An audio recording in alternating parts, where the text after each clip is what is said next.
Assalamualaikum warahmatullahi wabarakatuh. Ketemu lagi dengan saya. Pada kesempatan kali ini kita akan berbicara tentang branding dan identitas visual.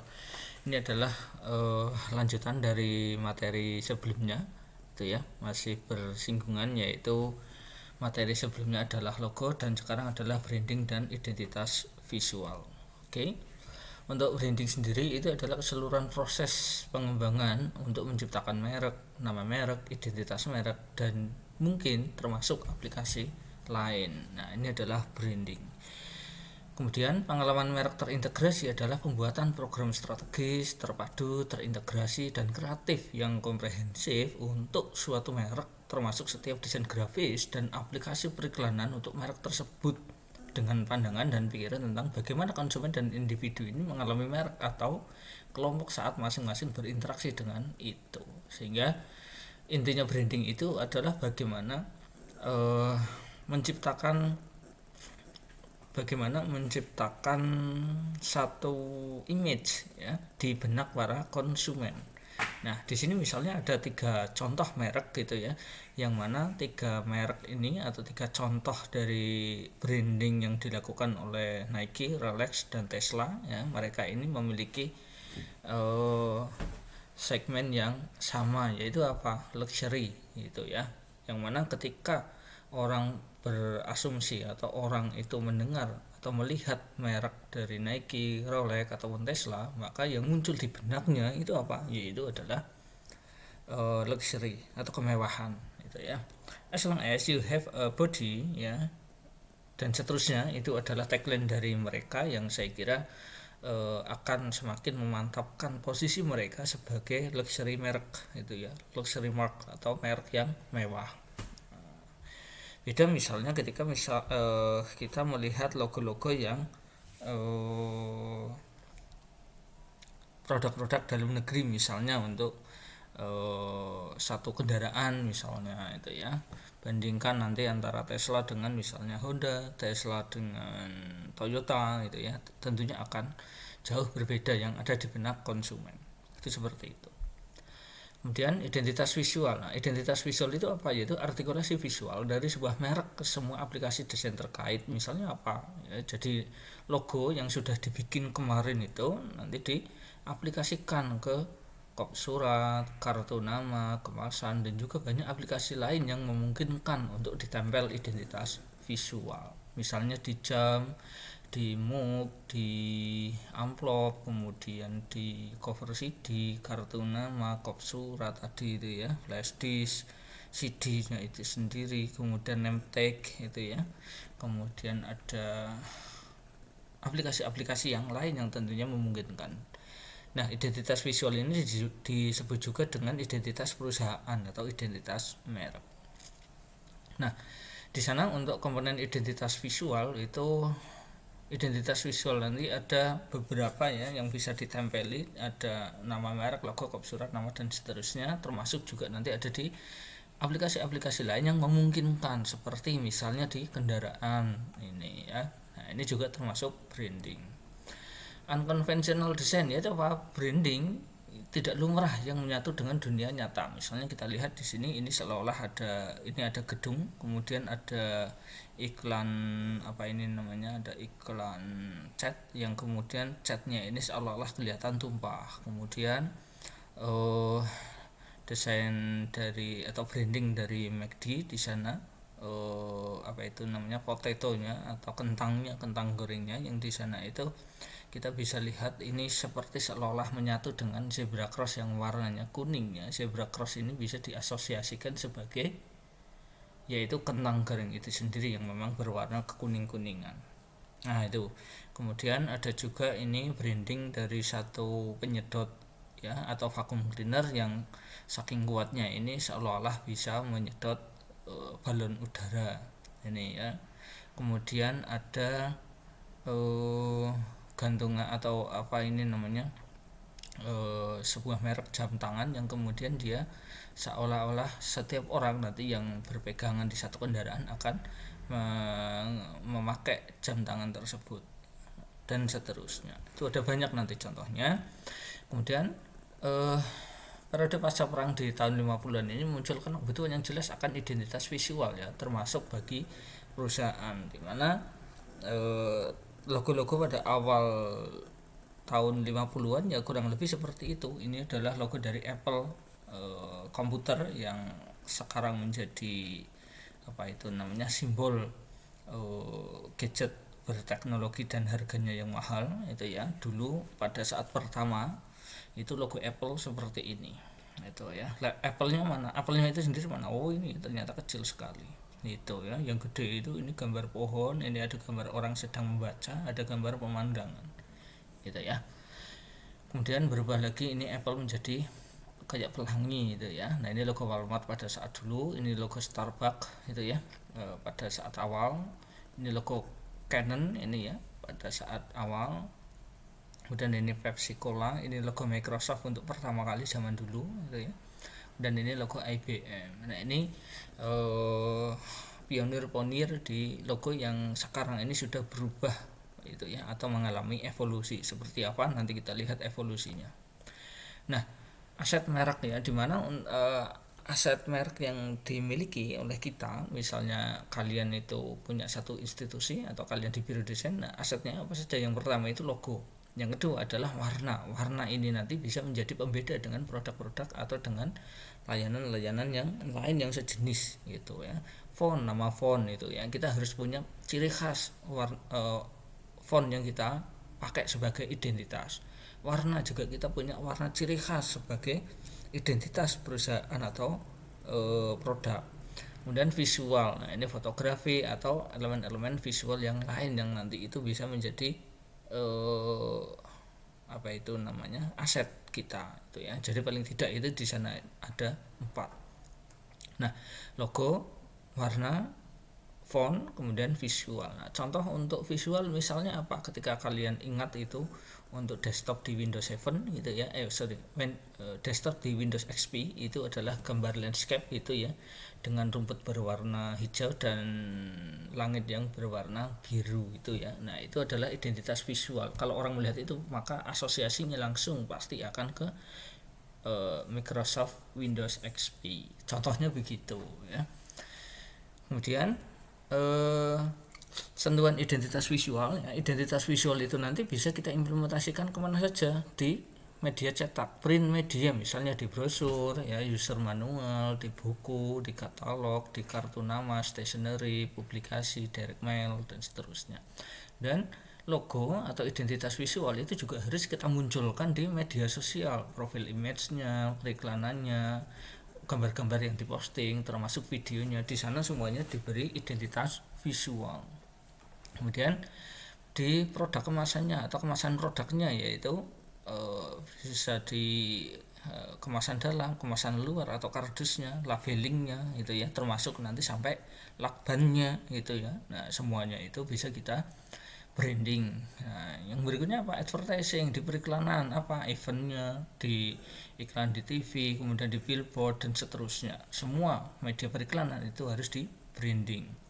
Lalu berikutnya apa lagi? Yaitu digital marketing, yaitu ada ebook, webinar, podcast, email marketing dan sebagainya. Itu juga ditempeli dengan identitas visual. Dan yang berikutnya ada website. Website ini ada websitenya, landing page-nya, ada e-commerce dan seterusnya. Ini adalah termasuk di sana mobile app-nya itu juga harus di branding ya, sesuai dengan apa, brandingnya terdiri dari apa, logonya, warnanya ya. Jadi warna yang ada di semua media branding ini itu senada gitu ya. Kemudian fontnya juga senada, elemen visualnya itu juga senada, apalagi logo itu harus senada dan harus sama gitu ya. Kemudian ini contoh dari evolusi identitas visual, perubahan identitas yang berlaku dari waktu ke waktu atau perubahan identitas dari waktu ke waktu. Nah, ini contoh dari MACD ya. MACD untuk pertama kali tahun 40 ini adalah logo type gitu ya. Jadi logo yang isinya adalah tulisan atau teks, itu logo type seperti yang kita bahas di pertemuan sebelumnya. Kemudian tambah ya, ada kotaknya, kemudian ada lingkarannya, dan ada apa ini namanya, ini sudah masuk ke combination ya, kombinasi, logo kombinasi antara teks dan picture atau gambar, lalu ada gambarnya diilingkan, beralih lagi, lebih sederhana ya. Ini lebih kompleks, ada latar belakang merahnya, ada tulisan MACD, ini ada latar belakang merah kotak, kemudian latar belakang merah kotak dikecilkan, kemudian hanya di bagian bawah saja, kemudian ini ada menyimbolkan senyum sepertinya gitu ya. Terus ini ada lebih sederhana, minimalis, I'm loving it, ada tulisannya, dan di sini paling sederhana. Demikian juga kalau ini kebalikannya ini ya. Jadi di sini ada tulisan dikotaki, kodak ini ada, ini sepertinya simbol kertas, lalu ada nggak tahu ini maknanya apa. Semakin kesini dia kembali ke tulisan logotype. Kalau ini dari logotype ke simbol. Kalau ini kebalikannya gitu ya. Nah, jadi tujuan dari evolusi perubahan logo itu apa sih? Yang pertama jelas untuk penyegaran identitas itu ya, biar tidak monoton. Kemudian mengkomunikasikan visi, misi atau semangat baru sebuah merek, misalnya di sana terjadi perubahan direksi, terjadi perubahan yang fundamental dari perusahaan itu, maka biasanya salah satu penandanya adalah dengan bergantinya logo itu ya, visi misinya berubah dan sebagainya. Penyesuaian dengan perkembangan zaman pasti ini ya. Logo perusahaan yang sudah ada sejak lama itu mayoritas itu pasti melakukan rebranding ya, istilahnya itu rebranding atau pembrandingan ulang atau pemerekan ulang di sana gitu ya. Kemudian perubahan segmentasi audiens atau konsumen. Jadi ketika ada perubahan segmen ya, perubahan audiens, maka biasanya logo juga akan ikut berubah menyesuaikan dengan karakteristik dari segmen audiensnya atau konsumen. Ini contoh-contoh yang lain. Logo untuk pertama kali ya, Google tahun 97, kemudian 98, 99, ini setiap tahun berubah ini ya. Kemudian yang cukup lama ini tahun 2000 sampai 2010 ini ada emboss. Ini embossnya hilang, lebih sederhana. Ini embossnya hilang sama sekali ya. Kemudian ini minimalis ya, sederhana. Ini masih ada serifnya ini ya, lancip-lancip ini. Dan ini 2015 lebih sederhana lagi. Dan untuk selanjutnya ini untuk ada logo diambil inisialnya yaitu G itu ya. Coca-Cola juga demikian, ini untuk pertama kali hanya tulisan biasa Coca-Cola, kemudian berubah sampai sekarang ini seperti ini itu ya. Untuk Pepsi juga sama, ini perubahannya. Kemudian untuk Shell ini ya, dari mulai hitam putih ini ya, tahun awal 1900-an memang belum ada warna, tahun 48 mulai ada warna ini ya. Nah ini tahun 50 mulai ada warna, ini hitam putih semua, ini hitam putih gitu ya. Mulai tahun 50-an di sana ada berwarna, semakin kesini dia semakin minimalis. Logo Ford juga sama ini ya, hitam, kemudian berwarna ini sampai sekarang. Ini yang paling lama ini 65 sampai 2003, ini 2003 sampai sekarang. Kemudian untuk Wendy's ini mulai 69 sampai 2013 ada 1, 2, 3, 4, 5 kali perubahan gitu ya. Nah ini untuk Walmart dari zaman dulu sampai sekarang dia mempertahankan untuk logo type-nya yaitu tulisan, hanya ditambahkan ini nambah strip, sini nambah strip diganti bintang, lalu ini diganti dengan simbol untuk cahaya mungkin ini ya. Walmart sampai 2003 sampai sekarang masih ini. Nah, Lego ini ya, mainan anak-anak dari dulu 3-4an itu ya sampai sekarang sudah mengalami 1, 2, 3, 4, 5, 6 kali itu ya perubahan.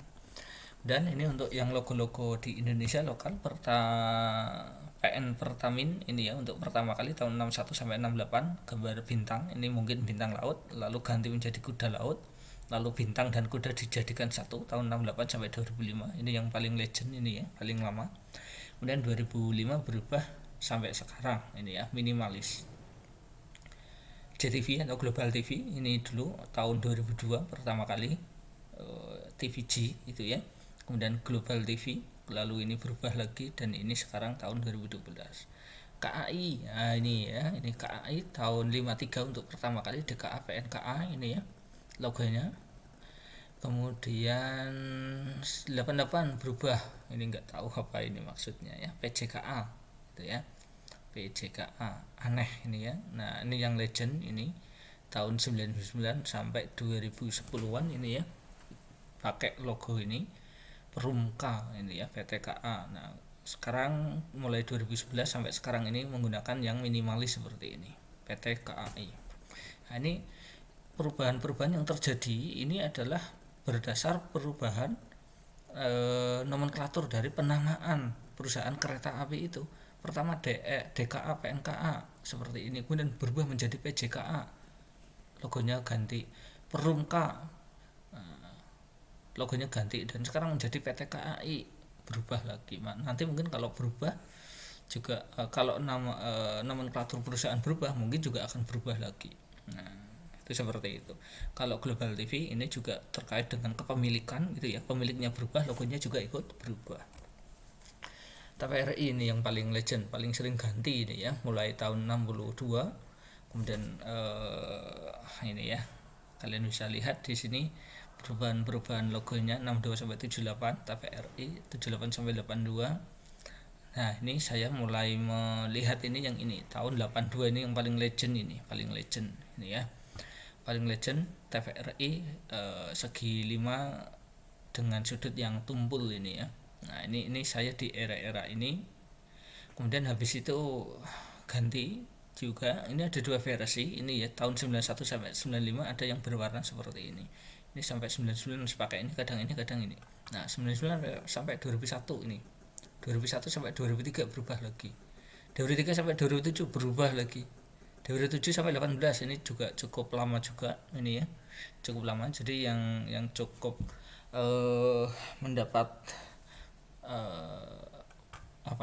yang cukup lama bertahan itu adalah yang ini, TVRI yang 82 sampai 99 dan 2007 sampai 18 ini cukup lama ini ya. Yang lain itu sebentar nggak tahu. Kalau yang terbaru ini 2019 kemarin baru ganti lagi gitu ya. Oke, kesatuan dengan variasi dalam identitas visual. Nah di sini kontinuitas itu harus dibangun di antara berbagai desain dalam identitas visual. Harus ada kemiripan di antara desainnya. Ini mirip-mirip dengan materi yang kemarin ketika kita bahas logo gitu ya. Nah, kalian bisa lihat aksen warna oranye dan kuning di sini. Aksen warna ini, identitas warnanya jelas oranye, kuning, abu-abu gelap gitu ya. Pasti ini karena di setiap identitasnya itu pasti ada warna itu. Itu ya. Itu identitas warna, identitas logo nempel juga di setiap aplikasi ini ya. Nempel semua itu logo. Kemudian fontnya itu di setiap ini juga sama, nanti konsisten fontnya itu ya. Jadi tadi ada 4 di sana, yaitu ada asetnya, itu ada logo, ada warna, ada font, ada visual. Nah itu ya. Nah dari paling tidak yang kelihatan di sini fontnya, logonya sama warna ini yang kelihatan teraplikasi di semuanya itu ya. Kalian nanti kalau mendesain identitas visual juga gunakan identitas warna yang senada untuk setiap aplikasi desain, warna fontnya juga. Nah manual standar grafis, nah ini nanti saya lampirkan juga contohnya di kelas gitu ya. Nah sebagian besar desainer ini menyamakan manual standar supaya nanti bisa konsisten seperti ini ya. Maka warna-warna yang dipakai itu distandarkan, kemudian fontnya juga distandarkan ya, kemudian logonya juga distandarkan. Nah, bagaimana penstandaran atau pembuatan standar grafis ini ya. Nah, ini nanti saya lampirkan contohnya, silakan kalian bisa cek di kelas untuk dibaca lebih lanjut itu ya. Kemudian audiens ya, ketika mendesain identitas visual ini kita harus mengetahui dan memahami psikologi audiens ya, agar lebih sesuai dengan psikologi mereka. Ini ya, ini desain-desain untuk anak muda ya tentunya desainnya yang ceria itu ya, warna-warna muda, warna-warna yang tegas. Palet warna ya, ini ya tadi aset yang kedua atau ketiga ini ya, palet warna yang sesuai dengan dan membedakan sangat penting untuk membuat identitas visual mudah diingat. Nah dengan aksen misalnya oranye, kuning, dan abu-abu gelap seperti itu, maka nantinya ketika ini memang sudah terpersepsi di masyarakat, orang hanya melihat warna, kombinasi warna seperti ini saja itu ya, tanpa ada logonya, orang itu sudah pada paham. Kayak misalnya Alfamart, Indomart itu ya, hanya melihat list warnanya itu ya, list warna Alfamart atau Indomart tanpa ada tulisannya, itu orang sudah paham kalau itu toko Alfamart atau Indomart, franchise-nya itu seperti itu ya. Audience, palet warna, pengalaman pengunjung ya, identitas visual yang efektif ini dapat meningkatkan pengalaman pengguna. Karena misalnya ini di kebun binatang ya dikasih icon-icon kebun binatang. Nah, ini icon design itu ya. Apa ini? Yaitu hewan-hewan yang sesuai dengan petunjuk arah ini. Oh, kalau ingin bertemu dengan rusa itu di sebelah sana, ini ketemu dengan apa ini, beruang di sebelah sana, burung di sebelah sana, primata di sebelah sana, oh mau keluar, dan seterusnya. Ini juga sama, dan ini bisa berlaku secara internasional. Kita juga tidak tahu ini tulisannya apa ya, kalian juga tidak tahu ini apa. Nah tapi dengan logo ini ya, dengan icon ini ya, orang akan tahu, oh badak yang sebelah mana, oh macan di sebelah sana, oh ini zoo cafe, oh ada cafe, dan seterusnya. Nah ini adalah contoh bagaimana desain itu ya, desain grafis, identitas visual, branding itu bisa meningkatkan pengalaman para pengguna. Nah, itu ya. Logo adalah kunci identitas visual. Nah logo itu ditampilkan di setiap aplikasi desain, termasuk di luar ruang ya. Dalam identitas visual apapun, logo itulah yang jadi landasannya. Ini ada logo University of Washington, huruf B itu aja itu ya. Ini kok kosong ya, emang sengaja. Ini juga kosong sengaja, ini juga kosong itu ya.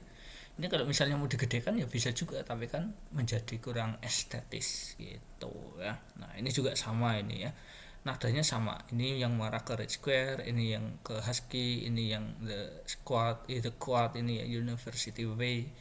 Nah ini ya, ini juga beda, University Way, North Campus ya, dan seterusnya.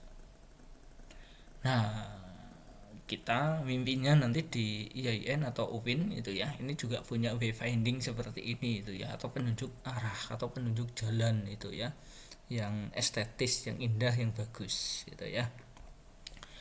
Oke, saya kira itu untuk materi kita yang bisa saya sampaikan untuk kesempatan kali ini. Untuk selanjutnya semoga apa yang saya sampaikan bisa bermanfaat untuk Anda.